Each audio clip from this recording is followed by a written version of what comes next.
কথায় বলে যে থাই ধর্ম সে থাই জয়, পাপ কাজ করলেই নরকে যেতে হয়। এই পৃথিবীতে ধর্মই হচ্ছে সবচেয়ে বড়। ধর্মের কাছে অধর্ম চিরদিনই মার খেয়ে আসছে। যে মানুষ সত্যিকারে ধর্মকে অবলম্বন করে চলবে, অধর্ম তাকে কোনোদিন নরকের পথে টেনে নিতে পারবে না। তাই তো আমি ধর্মদের বলছি যে থাই ধর্ম সে থাই জয়, পাপ কাজ করলেই নরকে যেতে হয়।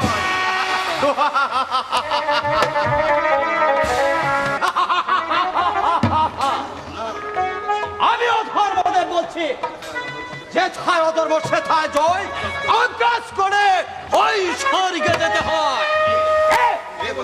বলেছে পৃথিবীর মুখে ধর্ম বড়, অধর্ম যেখানে বাস করে ধর্ম সেখানে আসতেই পারে না। বর্তমান সমাজের মানুষ সবকিছু জেনে শুনেও অধর্মকে অবলম্বন করে, অধর্মের অর্থ অবলম্বন করে তারা হতে চায় অনেক অনেকই বড়। আমি অধর্মদের বলছি যে ঠায় অধর্ম সেটাই জয়, অভ্যাস করে ওই স্বর্গে যেতে হয়।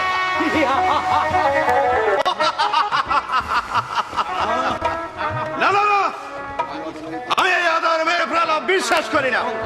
কারণ ধর্ম কর্ম ছাড়া কোনো মানুষ চলতে পারে না। যারা ধর্মকে বলে যায় স্বয়ং ভগবান তাদেরকে ঘৃণা করে।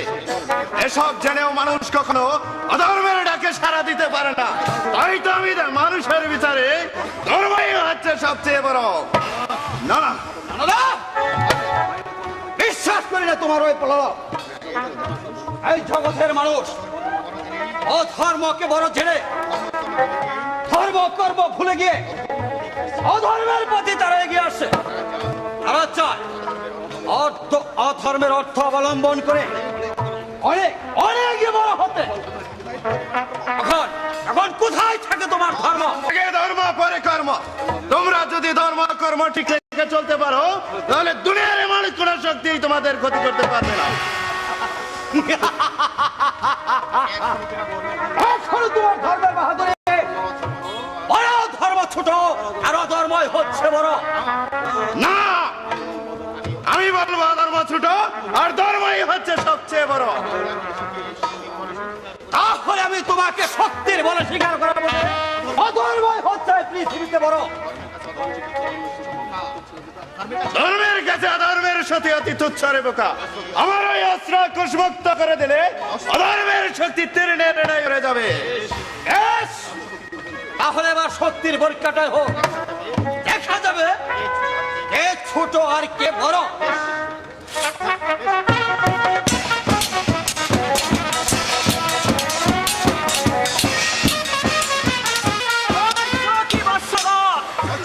তোমরা করছো কি বর্ষগণ? একেবারে সংঘর্ষ। তোমরা কি জানো না তোমাদের যুদ্ধে পৃথিবীটা উলট পালট করছে? তোমাদের মধ্যে কি হয়েছে? তাহলে আপনি বিচার করে দিন, আমাদের মধ্যে কে বড় আর কে ছোট। এত বড় কঠিন বিচার বর্ষগণ, তার চাইতে তোমরা কি কাজ করো? নিজেরা মারামারি না করে ওই ধনপতি রাজার কাছে চলে যাও। তিনি হলো অত্যন্ত নেই বিচারক। তার কাছে গেলে তোমরা জানতে পারবে তোমাদের মধ্যে কে বড় আর কে ছোট। চলে এসো। তাহলে চলো আমরা ওই ধনপতি রাজার কাছে চলে যাই, দেখি তার বিচারে কে বড় আর কে ছোট। চলো, যে ছায় অধর্ম সে ছায় জয়, অভ্যাস করে ওই স্বর্গে যেতে হয়।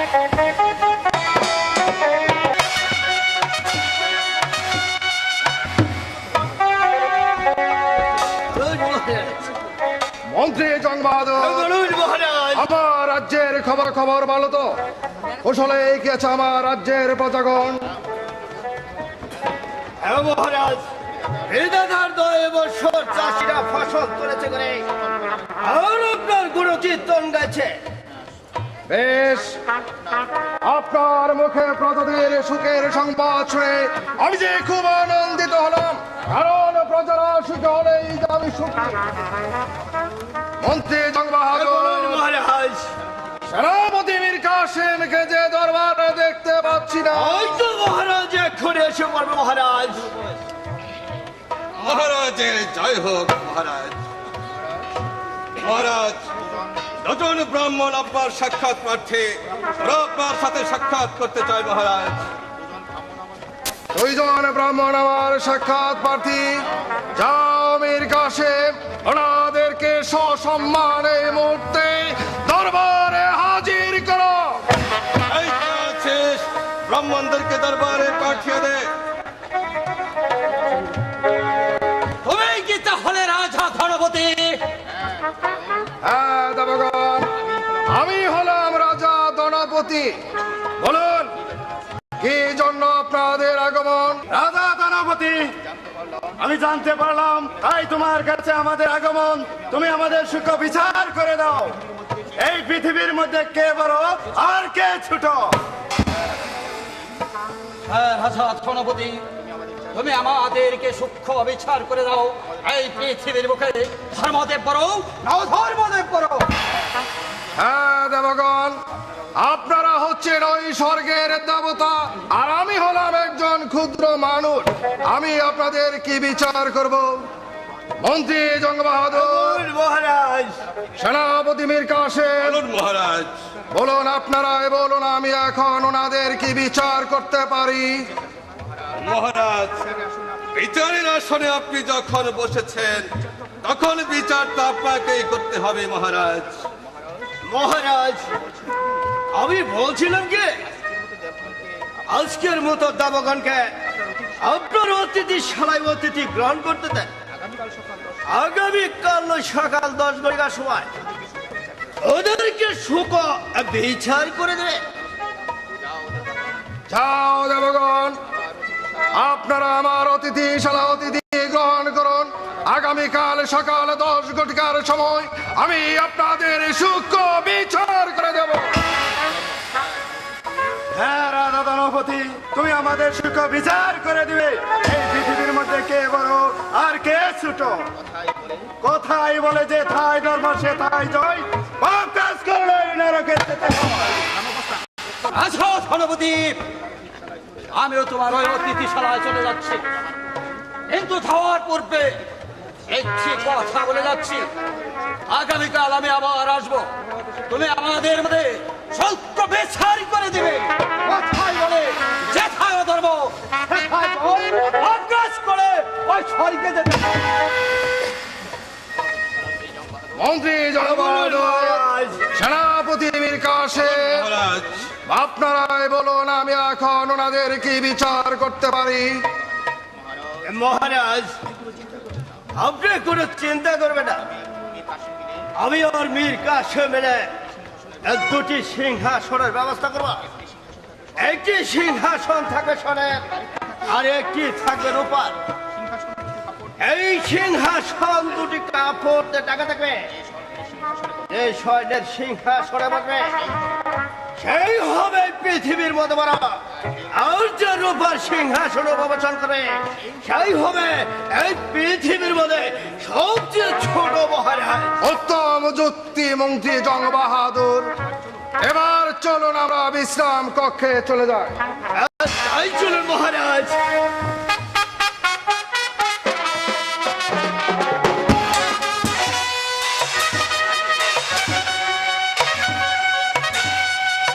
মন্ত্রী জঙ্গ বাহাদুর, মহারাজ, দেবগণ তো এখনো দরবারে এলো না। মহারাজ, এই যখন ডেকেছে তখন ওরা নিশ্চয়ই আসবে মহারাজ। রাজা ধনপতি, তুমি আমাদের সূক্ষ্ম বিচার করে দাও। ওহে দেবগণ, ওই তো দুটো সিংহাসন সাজানো রয়েছে, আপনারা আপনাদের নিজ নিজ আসন গ্রহণ করুন।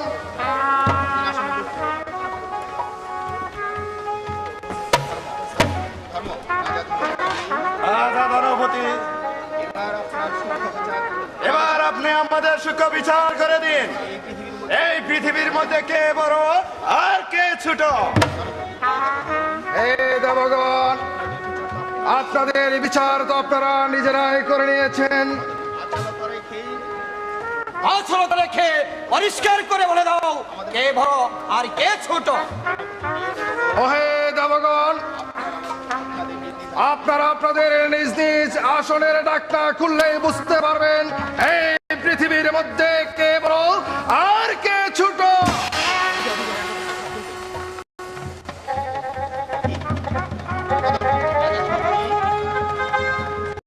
আজাদ হলপতি,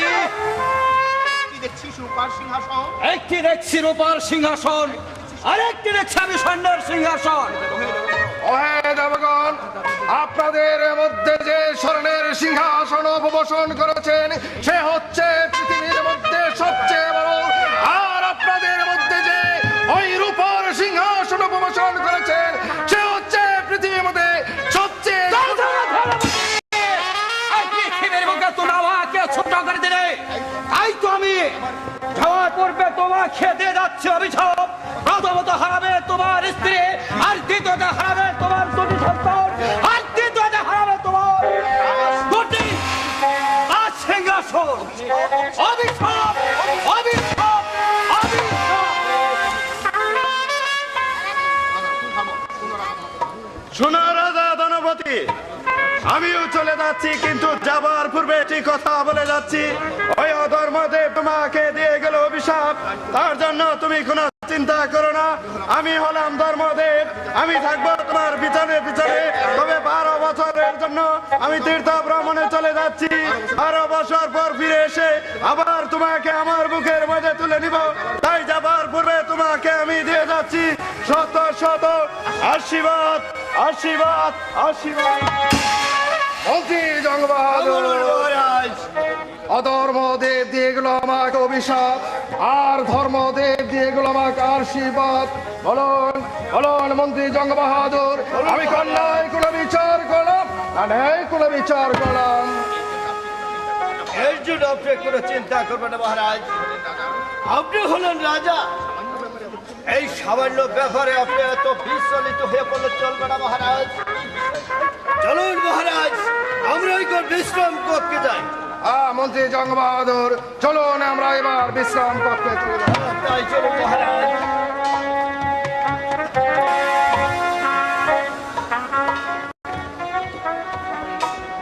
সখীরে, আমার মনে হচ্ছে আমি আর বাঁচবো নয়। তুই যা, এই মুহূর্তে রাজ দরবারে যে রাজাকে পাঠিয়ে দে। যা।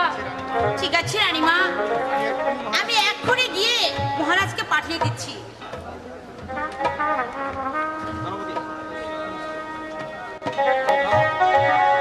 রানী রাজলক্ষ্মী, তুমি কি আমায় ডেকেছো? বলো বলো রানী রাজলক্ষ্মী, তোমার কি হয়েছে? মহারাজ, আমার মন বলছে আমি আর বাঁচবো না। মৃত্যু আমাকে হাত ছানিয়ে দিয়ে ডাকছে। তাই তাই আপনাকে বলছি মহারাজ, আমার আপন দুলালকে আমি আপনার হাতে তুলে দিয়ে গেলাম। রানী রাজলক্ষ্মী, তুমি কি বলছো?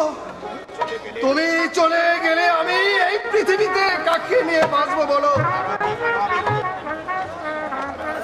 মহারাজ,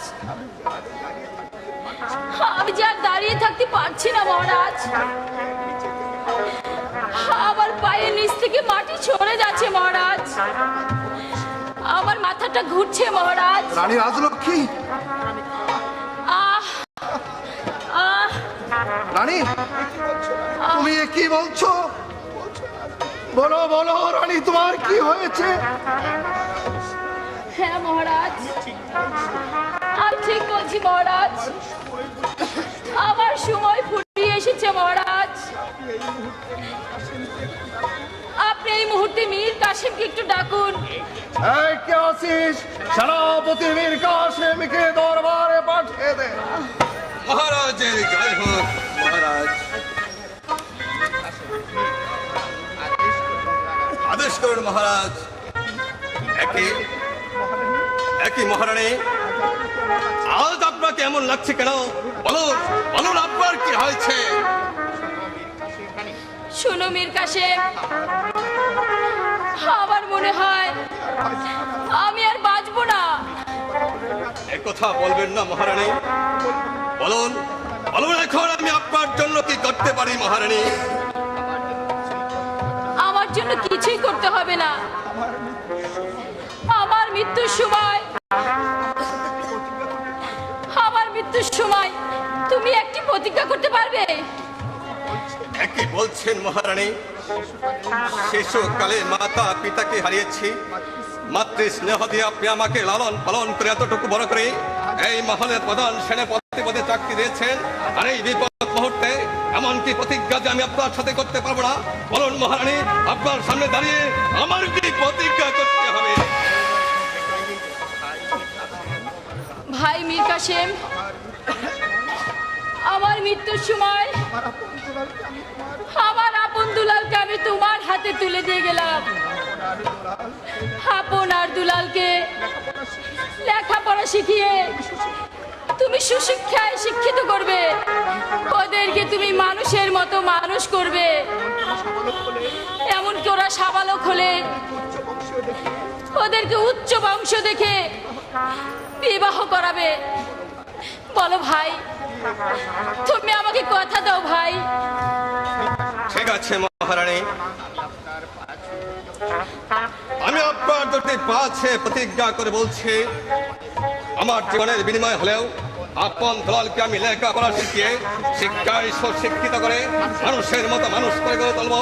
এমনকি আপনার কথা মতো ওরা বয়স্ক হলে ওদেরকে উচ্চ বংশের মেয়ে দেখে বিয়ে করবো।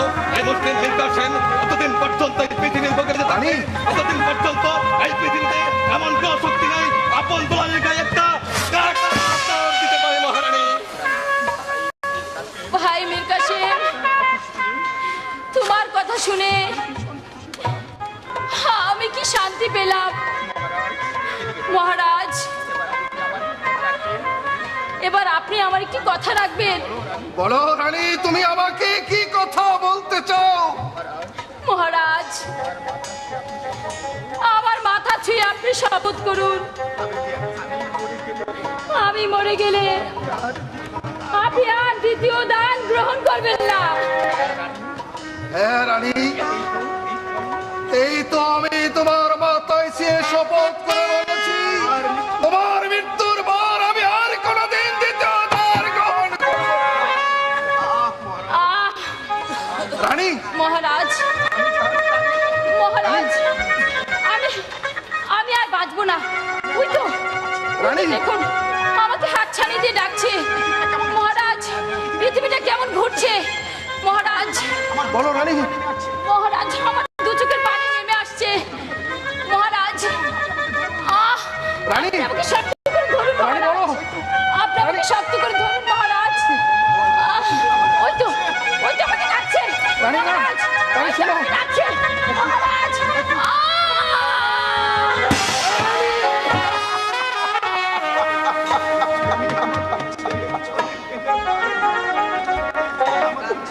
তুমি আমাকে ছেড়ে চলে গেলে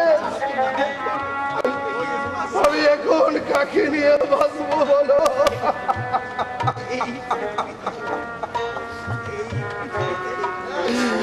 আমি যে এই পৃথিবীতে বড় একা হয়ে গেলাম।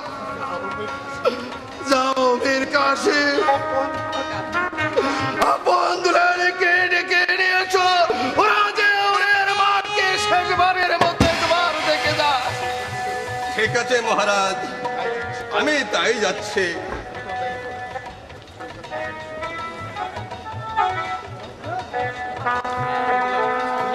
পিতা, পিতা গো, আমাদেরকে ডাকছেন কেন পিতা? পিতা, কি পিতা? মা শুয়ে আছে কেন? মা কি হয়েছে পিতা? মা, উঠো মা, একটু আমাদের সাথে কথা বলো মা। আমাদের সাথে মা কথা বলছে না কেন? ওরে আপন রে দুলাল, তোদের মাঝে চিরদিনের জন্য চলে গেছে, সে আর কোনোদিন ফিরে আসবে না, আর কোনোদিন ফিরে আসবে না রে। আপনি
না,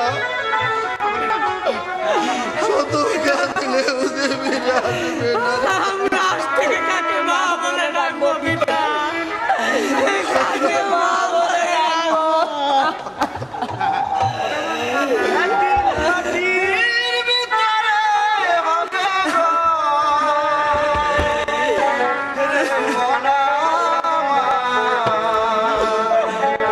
কেন বাঁধো রে মনা, কেন বাঁধো একদিন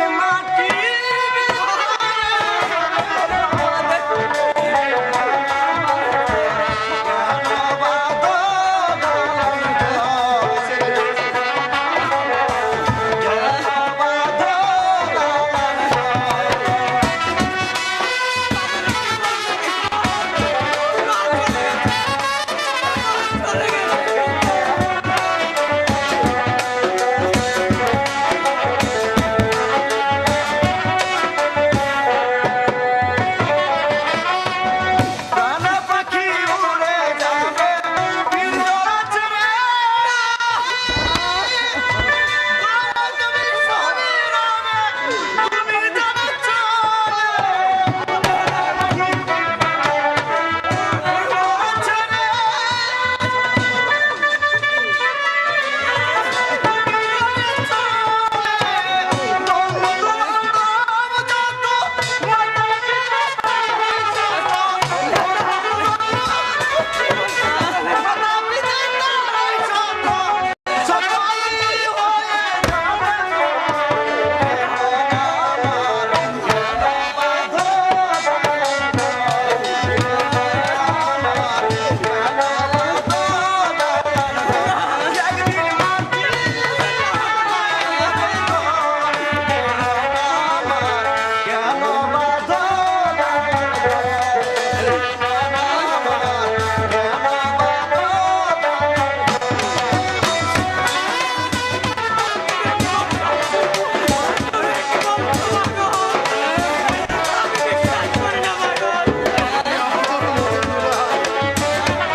দেহ তোমার চর চর ওঠে গলে যাবে, শিরে পুষে আগুলো রঙিন হবে।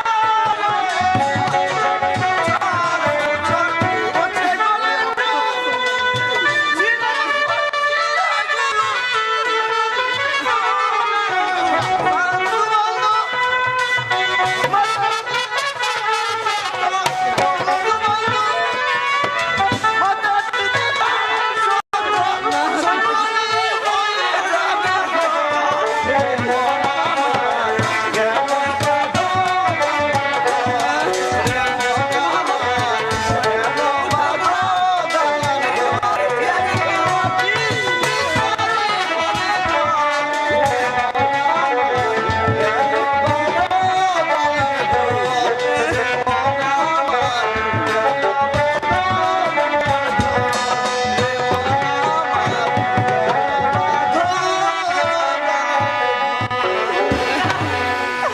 পাগলে কি বলে গেল পিতা, আমাদের মা চলে গেছে, ও বড় মারে চলে গেছে। মহারাজ, আপনাকে যেভাবে ভেঙে বললে চলবে না, আপন দলকে নিয়ে আপনি চলে যান। মহারানীর যে সত্যাদের ব্যবস্থা করতে হবে মহারাজ। মীর কাসেম, আমি আপনার দুলালকে নিয়ে চলে যাচ্ছি। ওরে আপন, ওরে দুলাল, তোরা আমার সাথে চলে আয়, কারণ তোদের মায়ের যে সৎ কাজ করতে হবে। আমরা যাবো না পিতা, যত কাঁদলেও যে আর ফিরে আসবে না।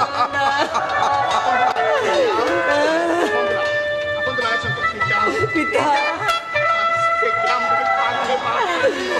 আজ থেকে আমরা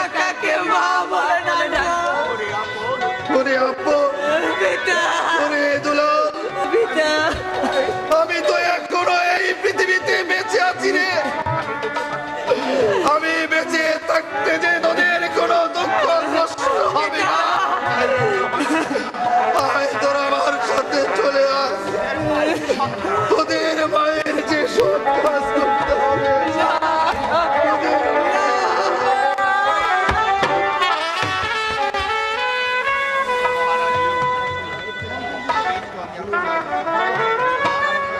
মহারানী, এই তো আমি আপনার দুটি পাছে শপথ করে বলছি, আমি রানী রাজলক্ষ্মীর গায়ে স্পর্শ করবে না, আমি স্পর্শ করবো না। কারণ আমি হচ্ছে একটা বেজাত মুসলিম। রানী রাজলক্ষ্মীর গায়ে স্পর্শ করে রানী রাজলক্ষ্মী এই স্বর্গবাসী হতে পারবে না। ও, কথাটা আমার স্মরণ ছিল না, স্মরণ করে দিয়ে বেশ ভালোই করেছেন। বেশ, আমি তো যাচ্ছি, আমি তোমার ব্যক্তি কথা বলে যাচ্ছি। দূর থেকে আমি তো জানতে পারি মহারানীর সত্যটা আপনি বেশ ভালোভাবে সমাধা করেছেন। আর যদি না করে আপনি যদি তা না করেন তাহলে রাজ্যের সবাই আপনাকে ক্ষমা করেও এই মুসলিম মীর কাসেম আপনাকে কখনো ক্ষমা করবে না। রাজমাতার সাথে বেঈমানি করার শাস্তি কত ভয়ঙ্কর তা আমি আপনাকে হারে হারে টের পাই দেবো। কথাটা আপনি সব সময় মনে রাখবেন।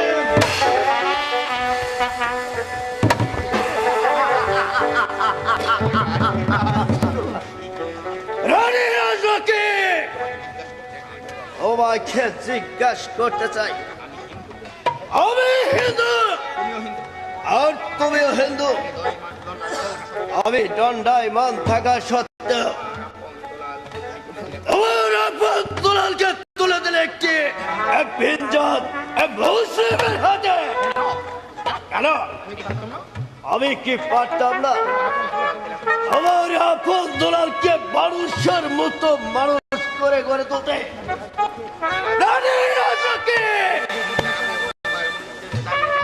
আমি যে প্রতিহিংসার আগুন আমার মনের মধ্যে জ্বালিয়ে দিয়েছ,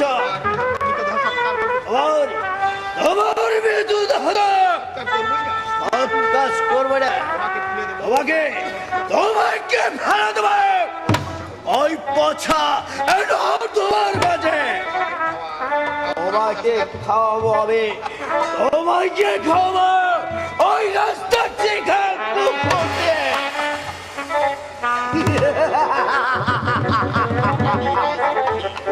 রাজলক্ষ্মী, ওই মহারাজকে প্রতিজ্ঞাবদ্ধ করিয়েছ এই জন্য দ্বিতীয়বার গ্রহণ না করতে পারে। কিন্তু প্রথমত আমি মহারাজকে দ্বিতীয় দ্বার গ্রহণ করাবো, আর দ্বিতীয়ত আপন দুলালকে আমি রাস্তায় রাস্তায় ঘুরে যাব।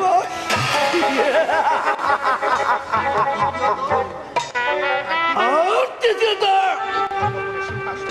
আর ধর্মপুরের এই সিংহাসনে বলবো আমি বলছি জগ জগ জগ।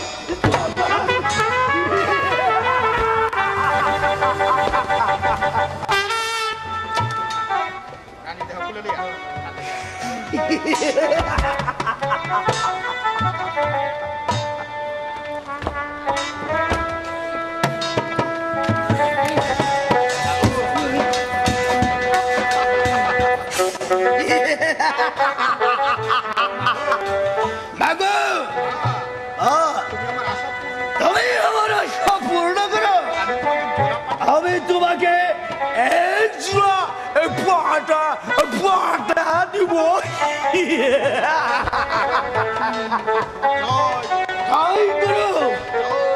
জয় গুরু, তুমি ভরসা।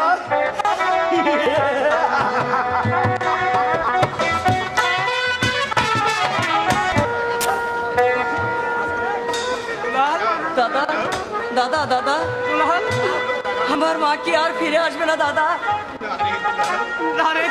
না দাদা, যে এই পৃথিবী থেকে চলে যায় সে যে আর কোনোদিন ফিরে আসে না। না দাদা, আমাদের মা তোরা যে এভাবে আর কান্নাকাটি করিস না, শত শত কাঁদলেও যে তোদের মার কোনোদিন ফিরে আসবে না।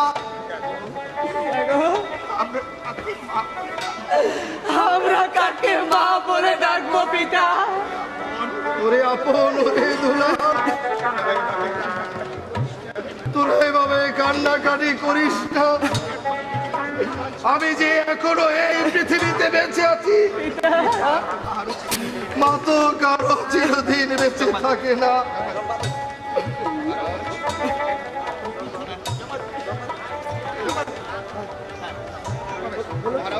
মহারাজ, আপনাকে এভাবে ভেঙে বলে চলবে না। আপন দুলাল দেখতে দেখতে অনেক বড় হয়ে গেছে, ওদেরকে আমার হাতে তুলে দেন।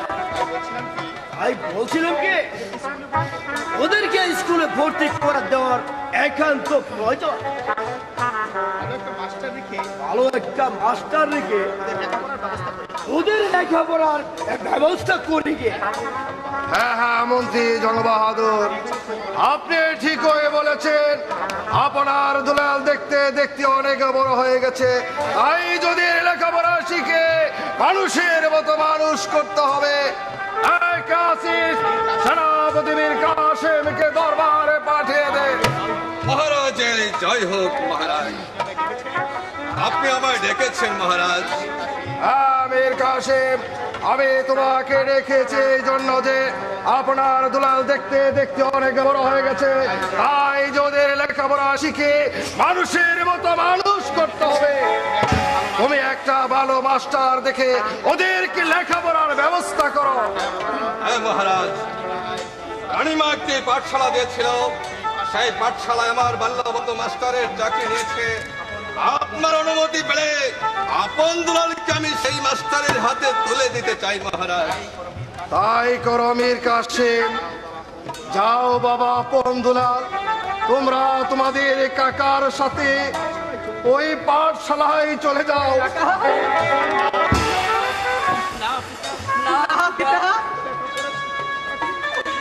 লেখাপড়া শিখে আমরা যাকে দেখাবো সে যে এই পৃথিবী ছেড়ে চলে গেছে পিতা। আর বড় লেখাপড়া শিখবো না পিতা।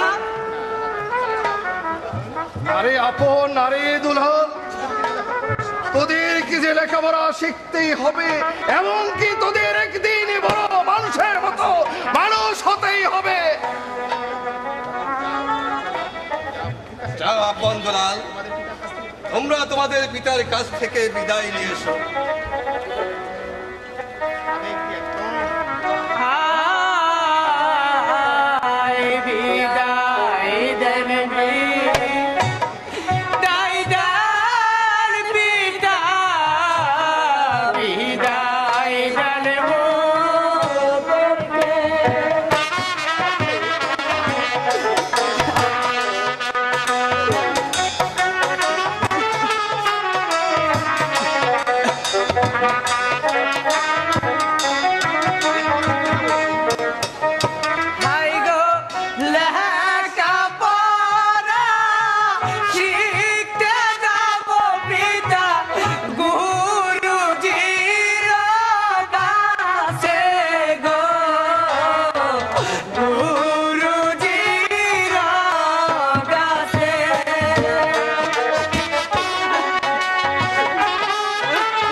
কারণ ওদের যে লেখাপড়া শিখে একদিন মানুষের মতো মানুষ হতে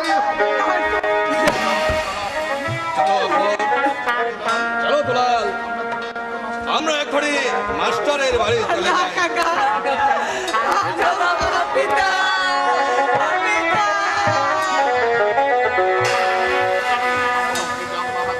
মন্ত্রী জগবাহাদুর, চলুন এবার আমরা বিশ্রাম কক্ষে চলে যাই। তাই চলুন মহারাজ।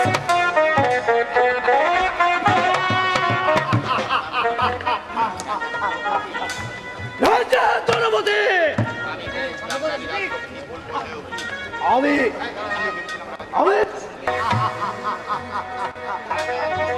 রাজা জনপতি, আমি ভেবেছিলাম ধনী রাজপুত কি ভুল করলে আমি কখনো বল করতে পারবে না। তুমি আপন দুলালকে আমার হাতে তুলে দেবে, আমার হাতে তুলে না দে বলে ধরে চলে একটা বিদ্যুৎ মুসলিমের হাতে। এই তো আপন দুলালকে আমি কিছুতে লেখা পড়া শিখিয়ে দেবো না। আমি আমার মন্ত্রী জন বাহাদুর,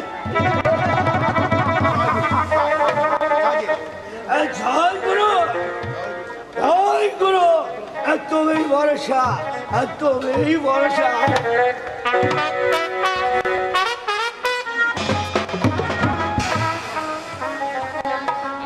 আমি এবং মীর কাসেম এক স্কুলের ছাত্র ছিলাম। ভাগ্যের কি নির্মম পরিহাস, ভাগ্যগুণে সে আজ হয়েছে রাজবাড়ির প্রধান সেনাপতি, আর আমি হয়েছি সামান্য একজন স্কুল মাস্টার। আজ বহুদিন গত হয়ে গেল, বন্ধু মীর কাসেম আমার সাথে সাক্ষাৎ করে না, তবেই কি সে আমাকে ভুলে গেছে? মাস্টার, মাস্টার, তুমি কেমন আছো বন্ধু? ভালো আছি বন্ধু, তুমি কেমন আছো? আমি ভালো আছি, কিন্তু থামলে কেন মীর কাসেম? বলো বলো বলো, রাজবাড়িতে কি হয়েছে? মাস্টার, রাজবাড়িতে কি হয়েছে তা কি তুমি জানো? রাজবাড়িতে কি হয়েছে আমি তো এর কিছুই জানি না মীর কাসেম, সব কিছু আমার কাছে খুলে বলো বন্ধু। আমাদের মহারানী, আমাদের মহারানী? হ্যাঁ হ্যাঁ মাস্টার, আমাদের মহারানী আমাদেরকে ছেড়ে পরপারে চলে গেছে মাস্টার। কি বলছো মীর কাসেম? আমাদের মহারানী পরপারে চলে গেছে? এই কথা তুমি আমাকে আগে বলোনি কেন? বন্ধু, আমার হাতে সে সময়টুকু ছিল না, তাই তো আমি তোমাকে বলতে পারিনি। তবে তুমি এখানে কেন এসেছো? আমি যে না এসে পারলাম না মাস্টার, আমি যে মহারানীর সাথে প্রতিজ্ঞা করেছি, আমি সেই প্রতিজ্ঞা রক্ষা করার জন্য আমি যে তোমার কাছে ছুটে এসেছি মাস্টার। বলো বলো মাস্টার, তুমি কি পারবে, তুমি কি পারবে আমার সেই প্রতিজ্ঞা রক্ষা করতে? তুমি কি বলছো মীর কাসেম? এই দিন থেকে তুমি আর আমি এক স্কুলে লেখাপড়া করেছি, এই দিন থেকে আমি তোমাকে এক মুহূর্তের জন্য বলে থাকতে পারিনি, আর আজ এমন কি প্রতিজ্ঞা করেছো তুমি যে আমি তা পালন করতে পারবো না? বলো বলো বন্ধু, তুমি কি সেই প্রতিজ্ঞা করেছ মহারানীর সাথে? বন্ধু, রানী মৃত্যু শয্যায় আমি যে তার সাথে প্রতিজ্ঞা করেছি, আপন দুলালকে আমি লেখাপড়া শিখিয়ে শিক্ষায় শিক্ষিত করি একটা মানুষের মতো মানুষ করে গড়ে তুলবো। বলো বলো বন্ধু, তুমি কি পারবে, তুমি কি পারবে মাতৃহারা দুটি সন্তানকে ওদেরকে পুত্র স্নেহ দিয়ে ওদেরকে লেখাপড়া শিখিয়ে মানুষের মতো মানুষ করে গড়ে তুলতে? হে মীর কাসেম, তুই যেমন রানীর সঙ্গে দাঁড়িয়ে প্রতিজ্ঞা করেছ, আমিও তেমনি তোমার সম্মুখে দাঁড়িয়ে প্রতিজ্ঞা করেছি, ওই মাতৃহারা দুটি সন্তান আপনার দলকে আমি আমার পুত্র শ্রী তাদেরকে সুশিক্ষায় লেখাপড়া শিখি মানুষের মতো মানুষ করে গড়ে তুলবো। বলো বলো বন্ধু মীর কাসেম, ওরে এখন কোথায়? আপন দুলাল, তোমরা এদিকে এসো। এসো আপন দুলাল। উনি হলো গুরুদেব, তোমরা গুরুদেবকে প্রণাম করো।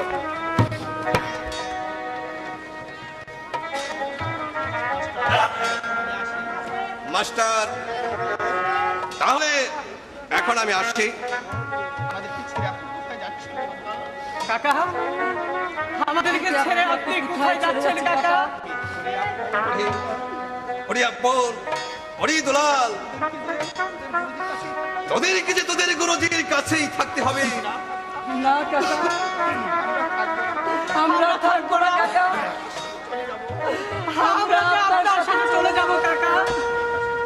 ওরে আপন, ওরে দুলাল, তোদেরকে লেখাপড়া শিখে একদিন মানুষের মতো মানুষ হতে হবে।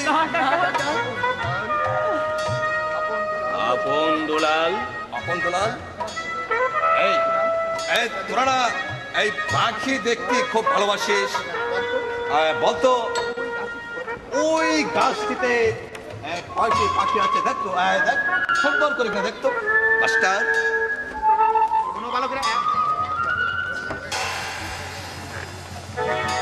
কাকা, কাকা, কাকা!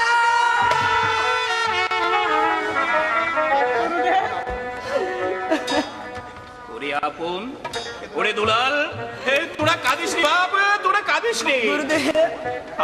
আমি যে তোদের পাশে আসি। কাকা, তুমি আমাদের না বলে চলে গেলে কাকা। ওরে আপন, ওরে দুলাল, তোদের যে কোনো ভয় নেই, আমি যে তোদের পাশে আছি। হ্যারে আপন, হ্যারে দুলাল,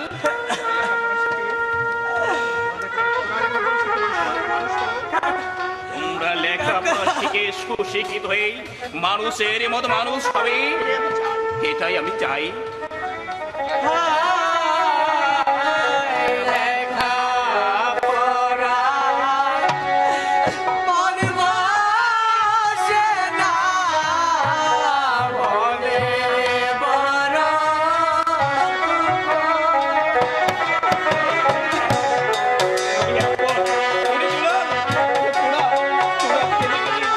আমাকে বেকুল করে দিয়েছিস ভাব।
আপন দুলাল, মা जो কারে চিরদিন বেঁচে থাকে না। চলো, তোমাদের খুব খিদে পেয়েছে তাই না? চলো চলো, খাবে চলো চলো।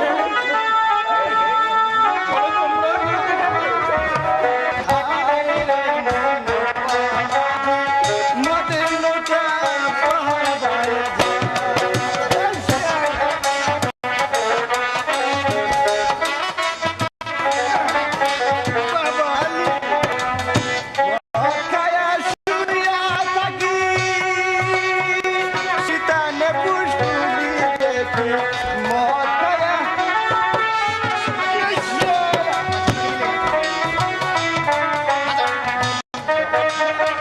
মদ খায়া শুইয়া থাকি সিপানে পুষ্কুনি দেখি বাজার দেখি বাজার দেখি বাজার দেখি টাইটা চেরা খায়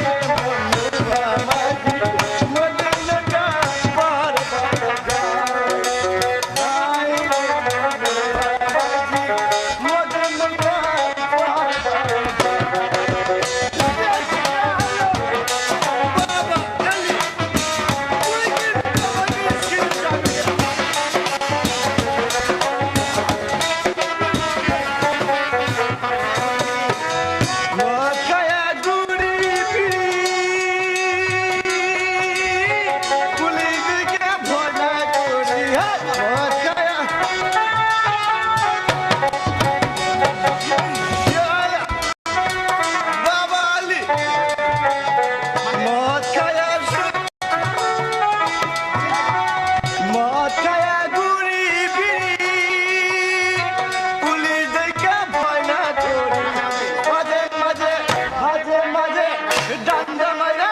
মাঝে মাঝে ডান্ডা মায়া খানায় লয়া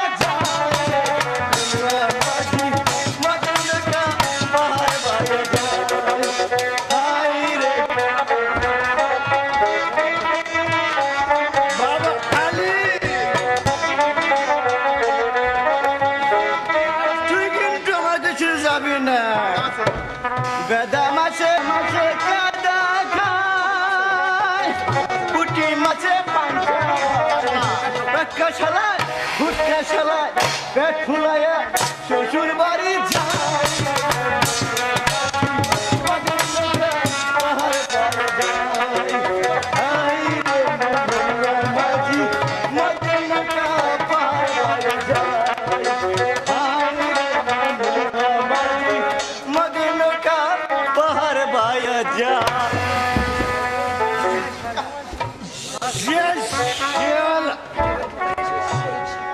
একেবারে কোথায় এসে পড়েছি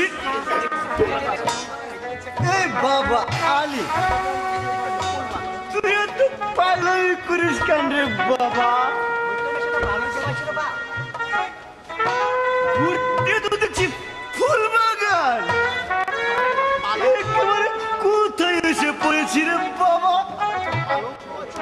আমার একটা পালঙ্ক আছে দেখছি আমার যে বড্ড ঘুম পাচ্ছে রে বাবা এই বাবা আলী শালা তুই আমাকে খাবি না না আমি তোকে খাবো আমি পালঙ্কে একটু ঘুমে নেই বাবা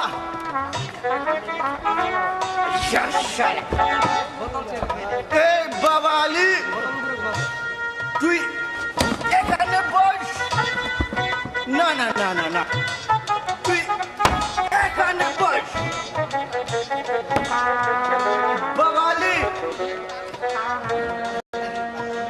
তুই কিন্তু পাগলামি করবি না তুই কিন্তু ডিস্টার্ব করবি না বুঝতে পারিস আমি এখানে আরামে ঘুমে নাই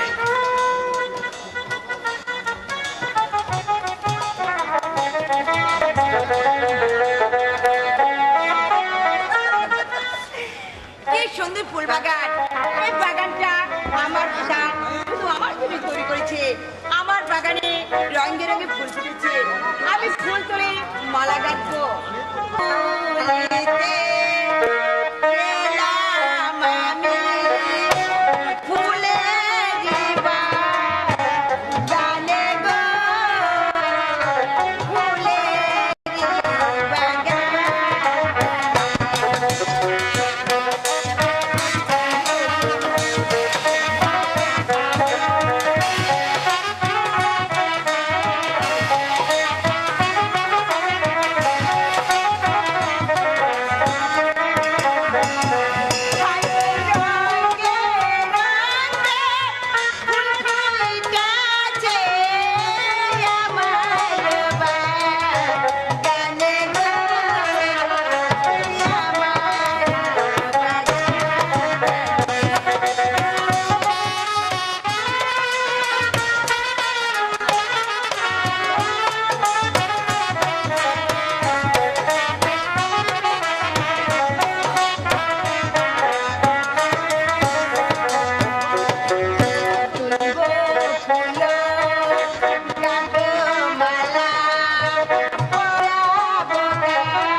আছে আমার বাগানে আমার পালঙ্কে আমি বসে আরাম করব।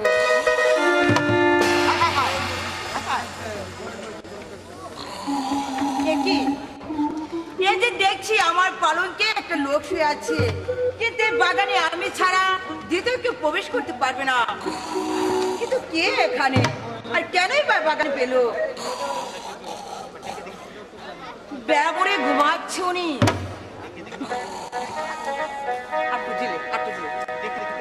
কে গো তুমি সুন্দর কুমার, আসিলে বা গানে গো, আসিলে বা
জাগো কিনা। ঠিক আছে, কি করে তোমাকে জাগাতে হয় আমার ভালো করে জানা আছে।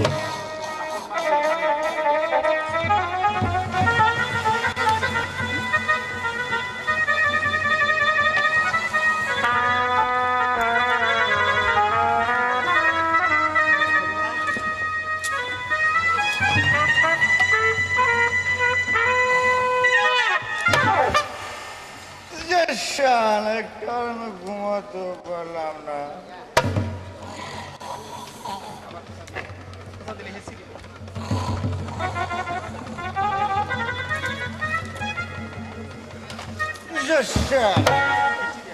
চরমে ঘুমাতে পারলাম।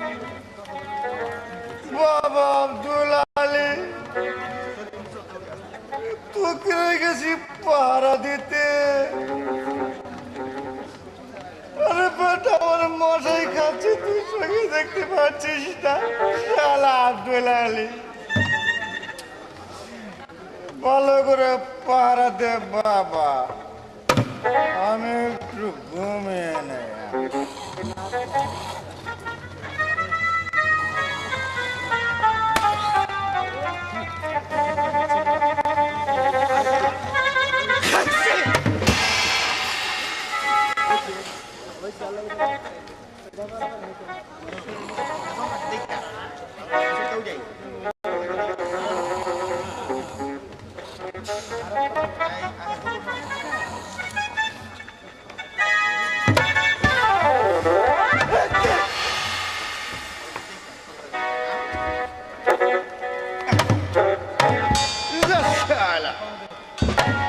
একটু ঘুমাতেও পারলাম না রে।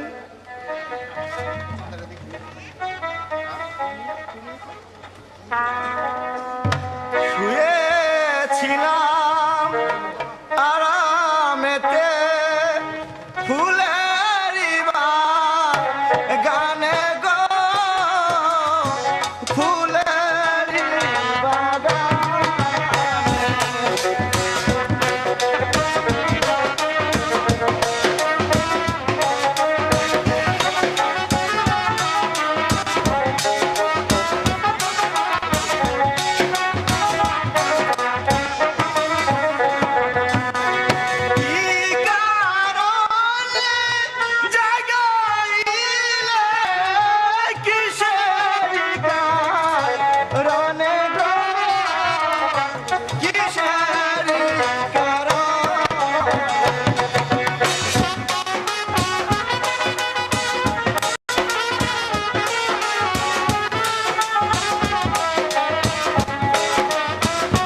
সুন্দরী বলি যে তো মারে গো বলি যে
আমি বাগানে বেড়াতে এসেছি। বেড়াতে? কারণ এই বাগানে আমি ছাড়া দ্বিতীয় কেউ প্রবেশ করতে পারবে না। কেন? কারণ এই বাগানটা আমার পিতা শুধু আমার জন্য তৈরি করেছে, দ্বিতীয় কারোর জন্য নয়। তাহলে বলো যে তোমার পিতা? আমার পিতার নাম শুনলে তুমি ভয়ে এখান থেকে পালিয়ে যাবে। আরে কি বলছো? আমি ভয়ে পালিয়ে যাব? আগে তুমি বলো। আগে তুমি বলো, তোমার পরিচয়টা দাও, তারপর আমি দিচ্ছি। আমি বলবো আমার পরিচয়? আমার নাম শুনে তো তুমি ভয়ে একেবারে পালিয়ে যাবে।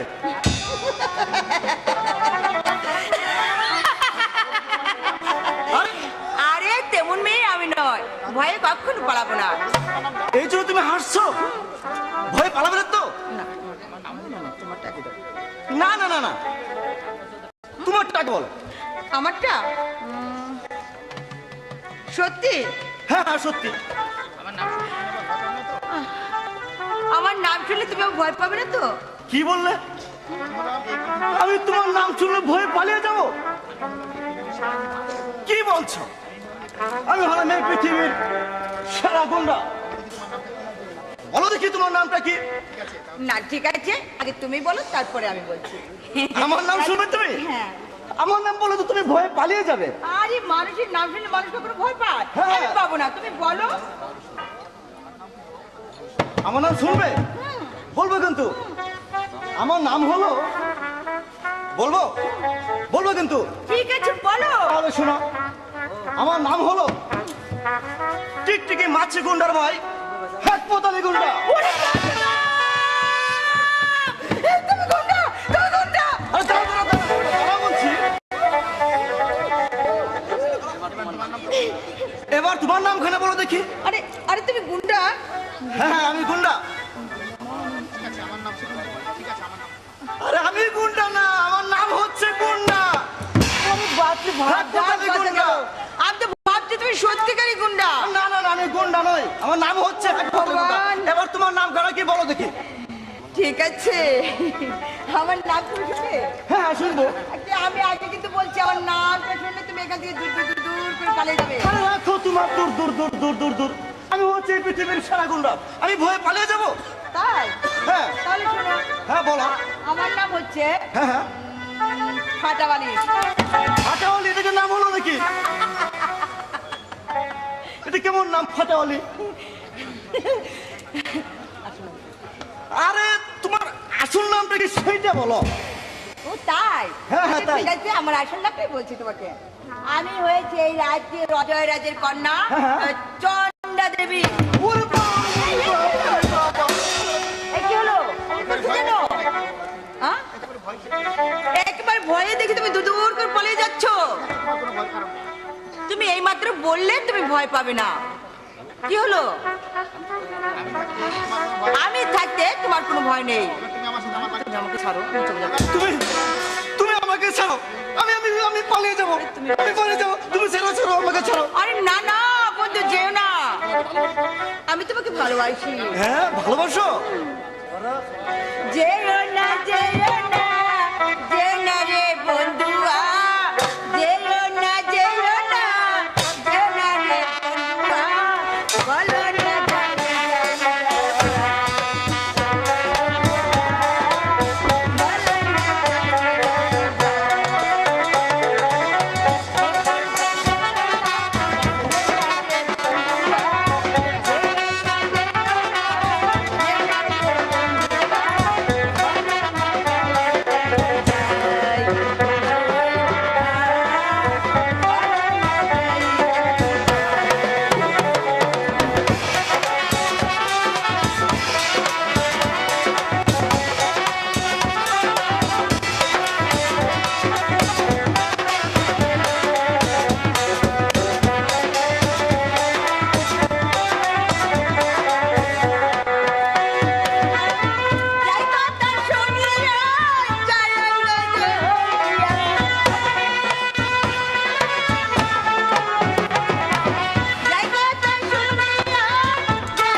বাড়ি চলো। না না না না, আমি তোমাদের বাড়ি যেতে পারবো না। তোমার বাবা যদি জানতে পারে তোমার আর আমার মধ্যে গোপন একটা দাদাই আছে, তাহলে আমার জীবনে একেবারে থাকবে না। আরে না, তুমি কিচ্ছু জানো না, আমি হয়েছি রাজকন্যা, আর তোমাকে তো আমি মানে মানে মানে ই করে রাখতে পারি না, কারণ তোমাকে আমি আমার মনের ভিতরে ভরে রাখবো। সত্যি বলছো? হ্যাঁ, আর আমি সাথে তোমার কোনো ভরসা নেই, আর কোনো ভয়ও নেই। শোনো তাহলে আমি তোমাকে বলছি আমার একটা খেলনা সিন্ধুক আছে, ওটার ভিতর তোমাকে আমি ভরে রাখবো। ওরে বাবা, সিন্ধুকে মানুষ থাকে নাকি? ওরে বাপ রে বাপ, এই সিন্ধুকে মানুষ থাকে নাকি? আমি তো দুম আজকে একদম মরে যাবো। আমি যেতে পারবো না, আমি যেতে পারবো না। আরে তুমি বুঝো না, কারণ আমি হয়েছি রাজকন্যা। আমার ছোটখাটো সিন্ধুক না, বিশাল বড় সিন্ধুক। বিশাল বড় সিন্ধুক। আচ্ছা ওখানে সব কিছুর ব্যবস্থা আছে। আচ্ছা, তোমার খানা দানা, তারপরে মানে একটা মানে আর কি বলবারো? হ্যাঁ হ্যাঁ, বলো বলো বলো। হ্যাঁ? হ্যাঁ বলো, সত্যি বলবো? সত্যি বলো। দেখ আমার লজ্জা লাগছে। কেন লজ্জা লাগছে তোমার? তুমি বলো, জলদি করে বলো, আমার শুনতে ইচ্ছা করছে।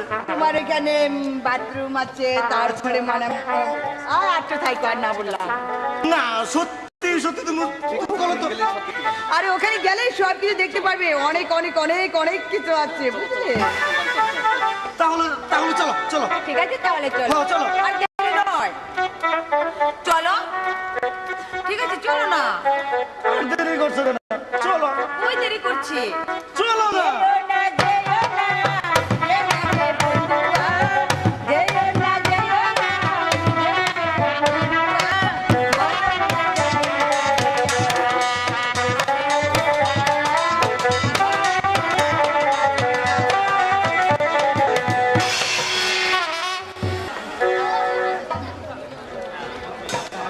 মন্ত্রী জং বাহাদুর, বলুন মহারাজ। রানী রাজলক্ষ্মী মৃত্যুর পর থেকে আমার চতুর্দিক যেন কেমন অন্ধকার হয়ে আসছে।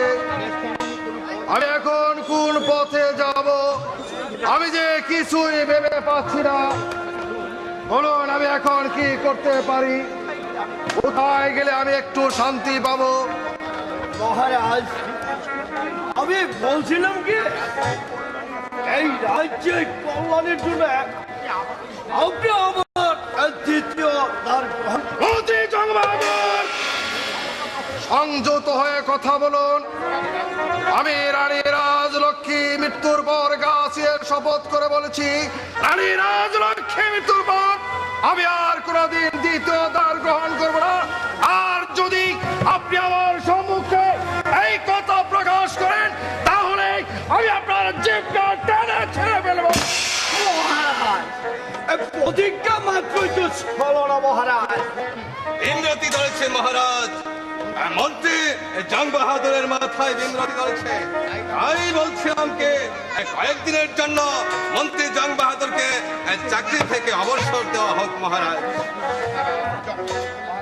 মহারাজ, এই মীর কাসেম শুধু শুধু আমাকে দোষারোপ করছে মহারাজ। মীর কাসেম, তুমি সেনাগারে চলে যাও। ঠিক আছে মহারাজ, আমি সৈন্যগারে চলে যাচ্ছি। কিন্তু যাওয়ার পূর্বে মন্ত্রী জং বাহাদুরকে একটি কথা বলে যাচ্ছে। মন্ত্রী জং বাহাদুর, আপনি যদি মহারাজকে দ্বিতীয় দ্বার গ্রহণ করার চেষ্টা করেন তাহলে তাহলে এই রাজ্যের সবাই আপনাকে ক্ষমা করে নাও। এই মুসলিম মীর কাসেম আপনাকে কখনো ক্ষমা করবে না। মন্ত্রী জং বাহাদুর, বলুন মহারাজ। চলুন আমরা এবার বিশ্রাম কক্ষে চলে যাই। তাই চলুন মহারাজ।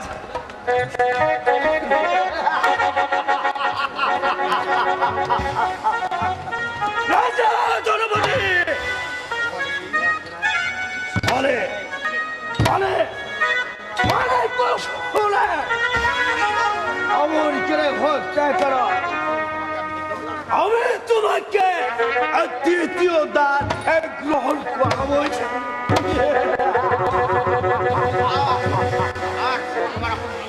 আর তোমার দুলালকে আমি আমি রাস্তায় রাস্তায় ঘুরাবো। এই হলো আমার প্রতিজ্ঞা। আমার নাম হচ্ছে মুজে জং জং জং বাহাদুর।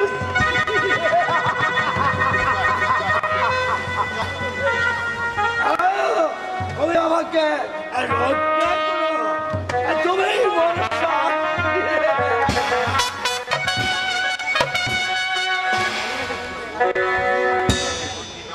মন্ত্রী জং বাহাদুর, মহারাজ, রানী রাজলক্ষ্মী মৃত্যুর পর হতে আমার চতুর্দিক যেন কেমন অন্ধকার হয়ে যাচ্ছে। আমি এখন কোন পথে যাব বলুন মন্ত্রী জন বাহাদুর, আমি এখন কোথায় গেলে একটু শান্তি পাবো? মহারাজ, এই চলো আমরা একবার হরিণ শিকার থেকে ঘুরেছি। আপনি দেখবেন আপনার মন একেবারে ভালো হয়ে উঠছে। কিন্তু আমার অবর্তমানে রাজকার্য পরিচালনা করবে কে? কেন মহারাজ? এই সেনাপতি মীর কাসেম করবে রাজ্য পরিচালনা। আপনার অবর্তমানে তার হাতে রাজ্যভার রেখে দেবে। ঠিক আছে মন্ত্রী জং বাহাদুর, আমি সেনাপতি মীর কাসেমকে ডেকে এই রাজভার তার হাতে রেখে আমি যে হরিণ শিকারে যাত্রা করব, আই কাশির সেনাপতি মীর কাসেমকে দরবারে পাঠিয়ে দে। মহারাজের জয় হোক। মহারাজ, মহারাজ, আমাকে আপনি কেন ডেকেছেন মহারাজ? মীর কাসেম, রানী রাজলক্ষ্মী মৃত্যুর পর হতে আমার চতুর্দিক যেন কেমন অন্ধকার হয়ে যাচ্ছে, আমার যে কিছুই ভালো লাগছে না। তাই ভাবছি আমি যে হরিণ শিকারে যাত্রা করব। কি বলছেন মহারাজ? এই অসময়ে আপনি? হ্যাঁ মীর কাসেম, আমি হরিণ শিকারে যাত্রা করব, তাই তুমি আমার বর্তমানে রাজকার্য পরিচালনা করবে। ঠিক আছে মহারাজ, আপনি হলেন সেখানে যাবেন ভালো কথা, কিন্তু আমি যে আপনার সাথে যাব মহারাজ। না না মীর কাসেম, তুমি রাজভার পরিচালনা করবে, আমি হরিণ শিকারে মন্ত্রী জং বাহাদুরকে নিয়ে যাব। ঠিক আছে মহারাজ, আপনি জং বাহাদুরকে নিয়ে হরিণ শিকারে চলে যান। আমি আপনার অনুমতি পেলে মন্ত্রী জং বাহাদুরকে আমি দুটি কথা বলতে চাই। অনুমতি দেওয়া হলো। মন্ত্রী জং বাহাদুর, মহারাজকে নিয়ে শিকারে যাচ্ছেন ভালো কথা, শিকার থেকে ফিরে এসে যদি দুটি চঞ্চলা হরিণ শিকার করে নিয়ে আমাকে দেখাতে পারেন, তাহলে আমি আপনাকে দেবো শ্রদ্ধাঞ্জলি। আর যদি শিকারের ছড়া করে মহারাজকে দ্বিতীয় দ্বার গ্রহণ করার চেষ্টা করেন, তাহলে রাজ্যের সঙ্গে আপনাকে ক্ষমা করলেও এই মুসলিম রাষ্ট্র মহারাজকে গ্রহণ করবেন। শুধু শুধু দোষারোপ করছে মহারাজ। মীর কাসেম, যাও আমার শিকারের ব্যবস্থা করো। ঠিক আছে মহারাজ, আমি তাই যাচ্ছি। মন্ত্রী জং বাহাদুর, মহারাজ, চলুন আমরা এবার হরিণ শিকারে যাত্রা করো। মহারাজ,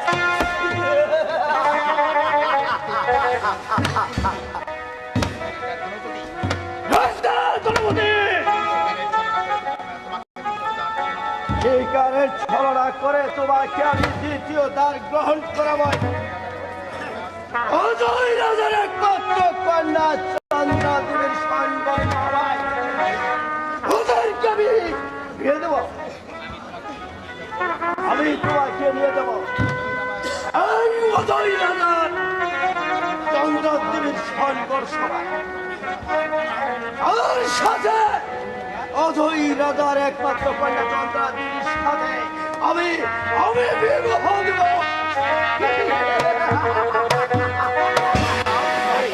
জয় গুরু, তুমি বর্ষা।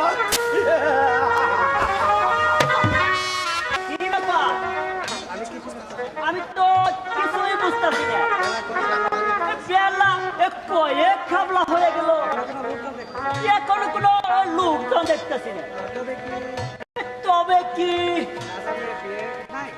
রাজার মেয়ের বিয়ে নাই? এটাই কি চন্দ্রাদেবীর সঙ্গ সভা? হ্যাঁ, এটাই স্বয়ংবর সভা। আমি কি আসতে পারি? বাবা, আপনি বিয়ে করবার আসছেন? সাহস আছে তো? হ্যাঁ, আমি বিয়ে করতে এসেছি। ঠিক আছে, আপনি ওই 11 নম্বরে বসেন। ঠিক আছে। যান। এটাই কি চন্দ্রদেবীর সঙ্গ সভা? হ্যাঁ, এইটাই স্বয়ং জাদুঘর চন্দ্রা দেবীর সভা নাম্বারে বসে। আমরা কি আসতে পারি? হ্যাঁ, আসতে পারেন। এটাই কি চন্দ্রাদেবী স্বয়ংবর সভা? হ্যাঁ, এটাই চন্দ্রা দেবীর স্বয়ংবর সভা। আপনি এক নম্বর চেয়ারে বসে।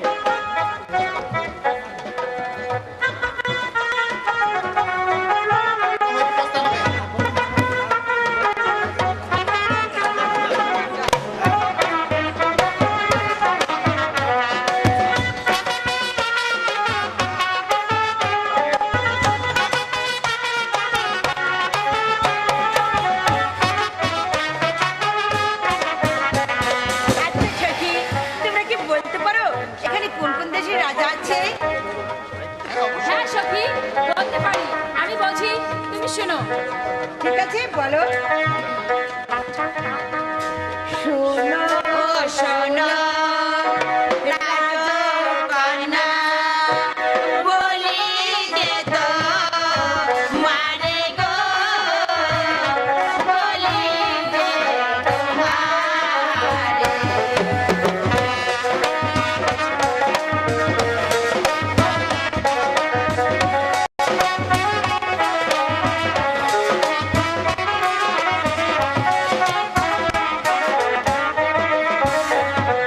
আই গো পূর্ব দিকে বসায় আছে রাজচন্দ্র মোহন গো, রাজচন্দ্র মোহন।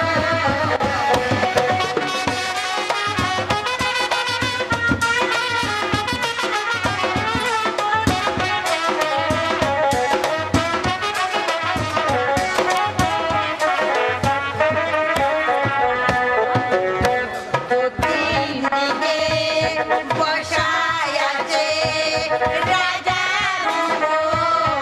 মোহন গো, রাজা মোহন।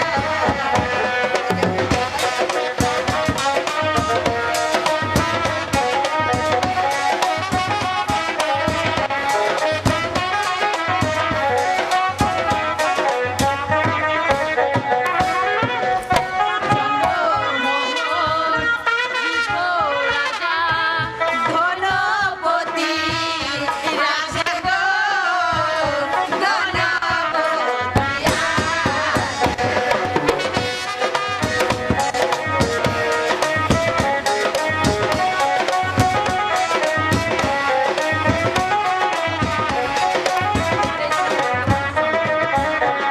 হাইগো যারে ইচ্ছা লাগো মালা, তারে দাও মালা গো, তারে দাও মালা।